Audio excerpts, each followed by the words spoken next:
आखिरी चीज मैं कहना चाहता हूं, हमने एक चीज की बात नहीं की थी इंटरनेशनल इकोनॉमिक्स में, वो है एयर मोबिलिटी।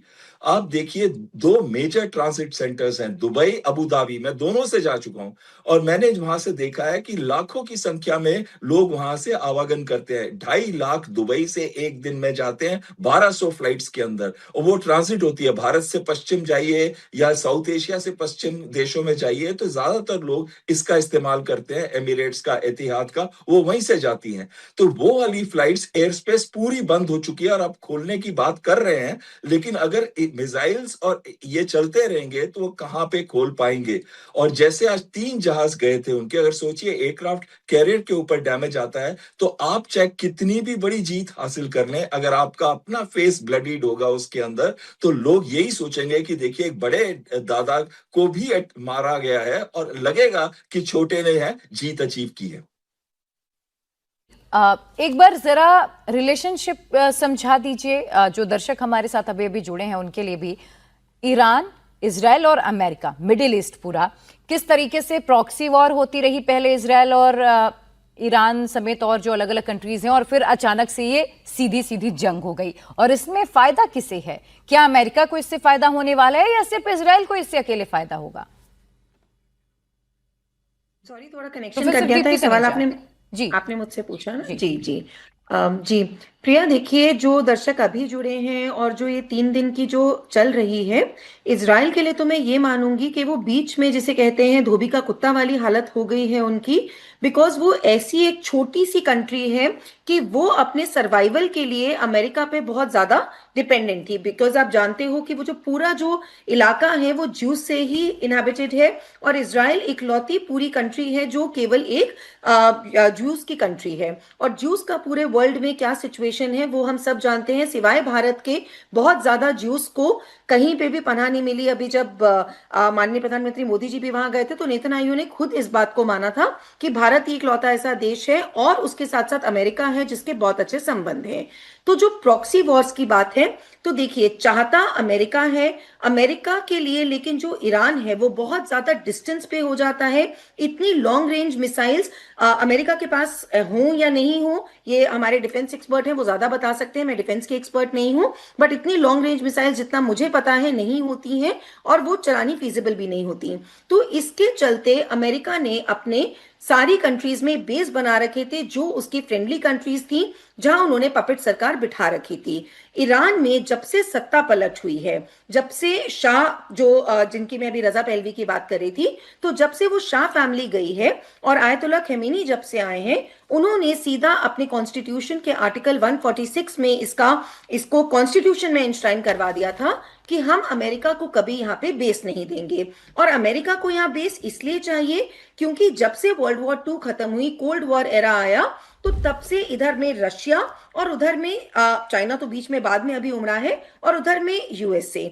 तो यूएसए वर्सेस यूएसएसआर या बाद में रशिया, उनके बीच में हमेशा से ये था। तो इधर ईस्ट साइड पे अपना एक स्ट्रॉन्ग होल्ड बनाने के लिए अमेरिका को यहाँ बेसिस चाहिए होते थे, जिसके चलते पाकिस्तान, यूएई, दुबई, जितनी सब कंट्रीज में अब यहाँ पे जंग का ऐलान ईरान ने छेड़ दिया है, तो वहां पे अमेरिका ने अपने बेसिस बनाए थे। तो जिसको हम बोल रहे थे कि कोल्ड वॉर, प्रॉक्सी वॉर, तो वो सब एरा चल रहा था। अब उन्होंने बहुत कोशिश कर ली। अगर हम काफी सालों से अमेरिका की स्ट्रैटेजी, चाहे कोई भी प्रेसिडेंट रहा हो, इराक की बात हो रही थी, अभी लीबिया की बात हो रही थी, येमेन की बात हो रही थी, सारे जिसको चाहे आप वॉर अगेंस्ट टेरर का नाम दे लें, चाहे आप उसको आप सदर्न स्पीयर का नाम ले लें, या उसको आप अरब स्प्रिंग्स का नाम ले लें, लेकिन अमेरिका की हर बार ये कोशिश रहती है कि अपनी पपेट सरकार इधर जो मिडिल ईस्ट कंट्रीज हैं जहां पे या तो स्ट्रैटेजिक लोकेशंस हैं या तेल और गैस का बहुत बड़ा सप्लाई है, वहां पे वो बनाने की कोशिश करें। ईरान में वो नहीं हो पा रहा था, तो इसके चलते अब उनको डायरेक्ट वहां पे अपने हथियार फेंकने पड़े। ये बहुत ज्यादा इंपॉर्टेंट बात है प्रिया समझने। शिवाज साहब, यही बात मैं आगे आपसे भी बढ़ा रही हूँ, फायदा किसे है? अमेरिका को फायदा है, इजराइल को फायदा है? इस जंग से फायदा आखिर होना किसको है? हाँ बिल्कुल, देखो प्रिया, एक तो पहले ये जैसे बताया जा रहा है, हुआ क्या है कि अमेरिका उन सभी जगहों पे जाना चाहता है जहां पर ऑयल है, और वो उनको कंट्रोल करना चाहता है। मिडिल ईस्ट में उसने सारे देश कंट्रोल कर रखे हैं, वहां पर एक सिक्योरिटी प्रोवाइडर बन गया है, वहां पर उसके बेसिस हैं, और ये ज्यादातर मोनार्क हैं, किंग रूल करता है, तो इनको भी सिक्योरिटी चाहिए, और अमेरिका को ऑयल चाहिए। अमेरिका इन ऑयलों को कंट्रोल करना चाहता है। ईरान एक ऐसा देश है जहां 1979 के बाद, जब से शाह को निकाला गया, सबसे उनके हाथ में लगा, तो ईरान एक की जो ऑयल है उसको भी वो कंट्रोल करना चाहते हैं। और तो ये भी एक रीजन है जिस प्रकार से इस पे हमला हुआ है, वो किसी तरीके से वो ऐसी रजीम लाना चाहते हैं जो कि प्रो अमेरिका आए, और प्रो अमेरिका आने से उसका भी ऑयल वो कंट्रोल कर पाए। और ये ऑयल जो है अगले 20-30 साल ज्यादा से ज्यादा चलेगा। ये इकोनॉमी बदल रही है अभी, मिडिल ईस्ट की भी कंट्री जो है ऑयल से निकल के मैन्युफैक्चरिंग की तरफ जा रही है, सर्विसिंग उसके जा रही है, इसीलिए भारत से भी उनके बहुत अच्छे रिलेशन, क्योंकि बहुत बड़ी मार्केट है इंडिया। अब ये जो लड़ाई हुई है, इससे आपने बड़ा अच्छा पूछा था, ये फायदा किसका और इसका एंड गेम क्या होगा। देखो, फायदा तो अभी मुझे ऐसा लगता है कि अमेरिका यही चाहता था कि वो रिजीम चेंज करे, ईरान को अपने पैने में ले आए, जिस प्रकार से पूरा मिडिल ईस्ट उसके इशारों पे नाचता है, ईरान भी करे। उसकी जो ऑयल है, जैसे वेनेजुला का कंट्रोल किया था इनडायरेक्टली, उसको भी कंट्रोल करे। मगर ये तो उल्टा पड़ गया, इतनी जल्दी ये होने वाला नहीं। बिल्कुल। इस गेम में चार पांच चीजें बड़ी भिन्न हुई है। एक तो जो अब ईरान है उसने क्या किया, ईरान ने मिडिल ईस्ट की कंट्रीज को इन्वॉल्व कर दिया। ये सोचा नहीं था किसी को कि ये मुस्लिम कंट्रीज पे हमला करेगा। दूसरा ये बात था कि ये भी सुनने में आया कि ये हमला को उकसाने के लिए अमेरिका को इजराइल ही नहीं, सऊदी ने भी किया है। वो इसकी वजह यह है कि सुन्नी शिया, वो जो एक प्रकार मुस्लिम वर्ल्ड के अंदर आप उम्मा बनाना चाहते हो अपने आप को स्ट्रॉन्ग, तो सऊदी और ईरान के बीच में टकराव हरदम रहा है। तो ये भी हमें समझना पड़ेगा कि कहीं ना कहीं सुनने में आया सऊदी ने भी उकसाया था अमेरिका को ये हमला करने के लिए। दूसरा, जब ये सारे के सारे देशों पे इकट्ठा हमला कर दिया, सेकेंड वर्ल्ड वॉर के बाद पहली बार है जहां एक देश ने 12 से 13 देशों पे हमला किया है, जिसमें साइप्रस भी आ गया है, जहां पर यूनाइटेड किंगडम का एयरबेस था। तो ये मेरे को लगता है ये इकट्ठे हो जाएंगे। ये कहीं ना कहीं फायदा भी है ईरान को, कहीं ना कहीं नुकसान। फायदा तो ये है कि अमेरिका को प्रेशर आएगा कि भाई लड़ाई बंद करें, क्योंकि ये देश कहेंगे कि हमारे इकोनॉमी को हिट कर रहा है ईरान, हमें जो है नुकसान कर रहा है। तो ये हो सकता, मगर नुकसान उसका क्या है, ये सारे के सारे जो मुस्लिम कंट्रीज हैं ये इकट्ठी हो जाएंगे और ईरान अकेला पड़ेगा। ईरान के पास अभी कोई दोस्त नहीं है। ईरान को जो चीन और रूस है उसने हथियार तो दिए हैं, इसमें कोई नहीं शक। जो HQ-9B दिया है डिफेंस सिस्टम चाइना ने, S-300 रशिया ने, मगर जब से ये लड़ाई हुई है कोई खुल के नहीं आ रहा, क्योंकि रूस जो है वो यूक्रेन में इन्वॉल्व है, चीन जो है बड़ा चालाक देश है, वो ताइवान की तरफ देख रहा है, मगर यहां इसको ओपनली सपोर्ट नहीं करेगा। तो ईरान को लड़ाई जो है खुद लड़नी है। ईरान के पास जो जमावड़ा है 6 से 8 हजार के करीब मिसाइलें हैं, ड्रोन्स है, तो वो लड़ाई लड़ सकता है, पर इतना भी नहीं लड़ सकता कि बहुत अनएंडेड हो। तो ये सच्चाई है कि अब जो अमेरिका है और इजराइल है, उन अमेरिका को एक क्या फायदा हुआ इससे, अगर मैं ये कहूं कि कहीं ना कहीं यूरोप जो डिवाइडेड हो गया था वो आज उसके साथ दोबारा आ गया है। चाहे वो यूके है, फ्रांस है, जर्मनी है, वो भी कह रहे हैं कि हम आपकी मदद करेंगे। तो इसका मतलब ये है कि जो टकराव था, फूट थी यूरोप में, वो थोड़ी बदली। स्पेन एक अलग देश है जिसने आज अगेंस्ट बोला है अमेरिका के कि ये हमला नहीं होना चाहिए। बाकी सारा यूरोप जो है अमेरिका के साथ है। तो अमेरिका और इजराइल के साथ यूरोप खड़ा है, और ईरान के साथ कोई देश ज्यादा नहीं है। चीन और आप ये कहते हो रूस और नॉर्थ कोरिया है, पर कोई मटेरियल सपोर्ट नहीं दे पाएगा इस लड़ाई। मुस्लिम वर्ल्ड जो है जो मिडिल ईस्ट में, वो अभी जो है उनकी और ईरान की जो रिलेशनशिप में, क्योंकि ईरान एक शिया देश है और जो बाकी जो है सऊदी है, यूएई वगैरह है, ये सुन्नी है, तो इनके बीच में भी टकराव थी। वो टकराव में गैप आएगा, अभी ये टकराव बढ़ेगी। बिल्कुल सर, और ये टकराव धीरे धीरे अब बढ़ भी रहा है, क्योंकि जिस तरीके से मिडिल ईस्ट में ईरान ने अपने ही नेबरहुड में अटैक करना शुरू किया है, तो वो टकराव बढ़ भी गया है। एक सेंटिमेंट बनाया जा रहा था, लेकिन अब कोई उनके फेवर में नहीं है। विक्रमजीत जी, मेरे मन में एक सवाल पिछले 3 दिन से चल रहा है कि आखिर इस वॉर का फ्यूचर क्या है। कहीं ऐसा तो नहीं कि जैसे हम रशिया यूक्रेन का वॉर देख रहे हैं, इधर हम इजराइल हमास का भी देखते रहे, चाइना भी जिस तरीके से कहीं ना कहीं इन्वॉल्व रहा, तो ऐसा तो नहीं कि ये भी उसी तरीके से हो जाएगा? इसका फ्यूचर क्या है? नहीं प्रिया जी, इसमें थोड़ा सा अंतर है, क्योंकि देखिए इस बार जो एडवर्सरीज हैं आपके, वो हैं अमेरिका और इजराइल वर्सेस बनाम ईरान। तो आपने देखा है पहले तीन दिनों के नतीजे आपने ऑलरेडी देख लिए हैं। Top leadership already wiped out, लेकिन और ईरान में कितना उन्होंने अभी नाश और विनाश कर दिया होगा, आप इमेजिन कर सकते हैं। और कितने और विनाश की तैयारी हो रही है, जो बॉम्बर्स बॉम्ब किए जा रहे हैं, आप इमेजिन कर सकते हैं।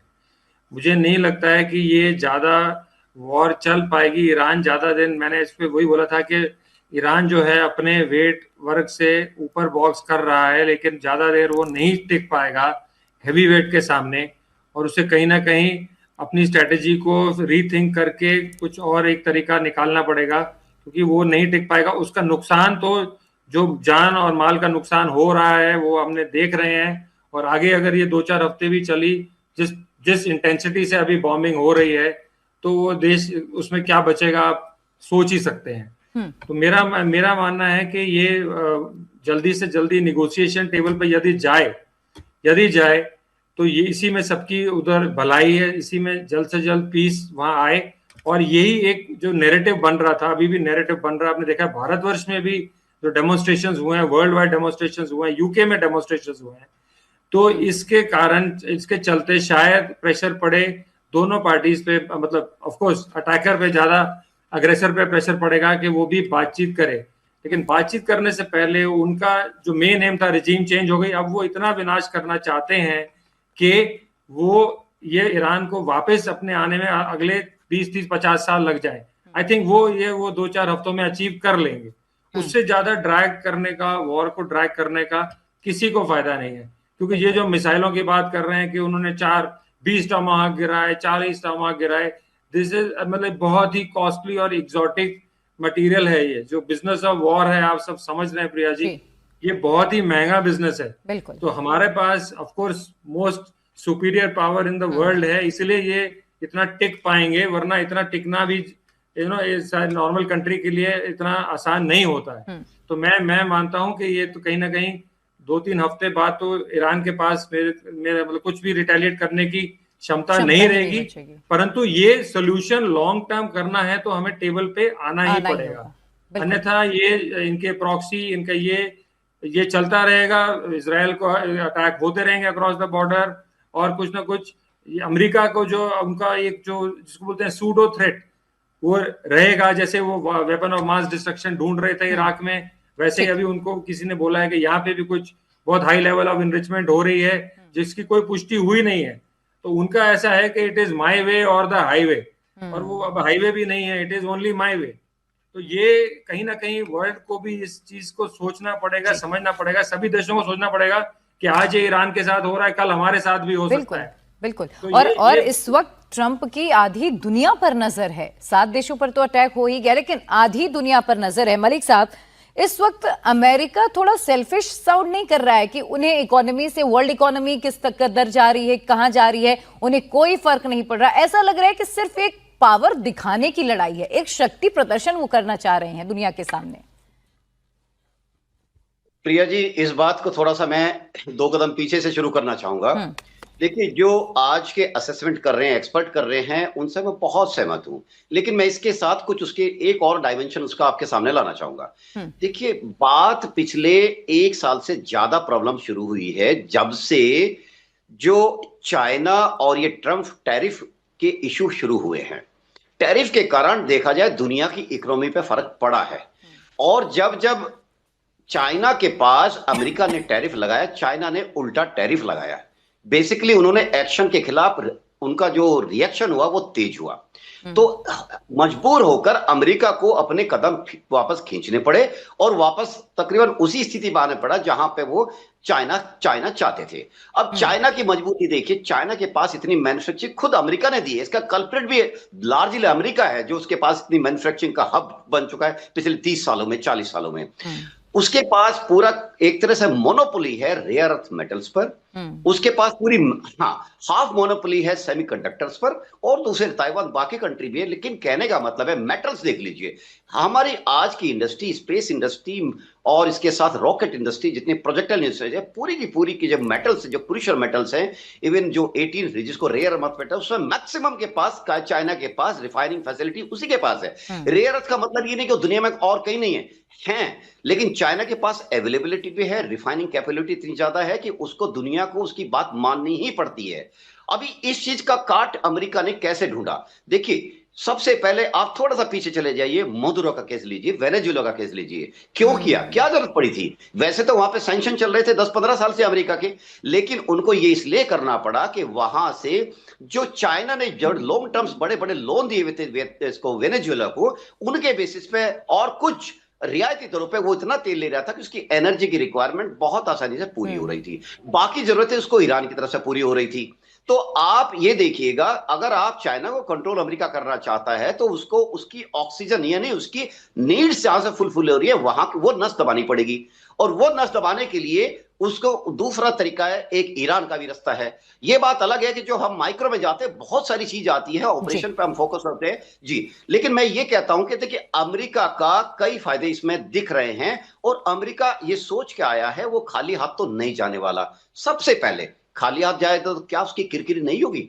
इंटरनेशनल लेवल पे जो आज अमेरिका अपने आप को जिस तरह से प्रोजेक्ट कर रहा है, और अभी जैसे शिवाज सर बोल रहे थे कि ठीक है थोड़ा गैप कम हुआ है यूरोप, नेटो और अमेरिका के बीच में, अभी यूक्रेन को लेकर के कितने ज्यादा डिफरेंसेस आए। इवन जर्मनी अपने को सेपरेट कर लिया एक मौका पा के, इवन ब्रिटेन जो कि उनके साथ हमेशा खड़ा रहता है उसने भी कुछ असमर्थता जताई। अब इस मौके पर आकर वो सब ये चाहते हैं कि इस पर, चूंकि ईरान इतना रेजिलिएंट हो रहा है, ईरान के स्टैंड इतना टफ रहा है, इसको इजराइल का भी एक मौका मिलेगा अपनी चीजों को सॉल्व करने का।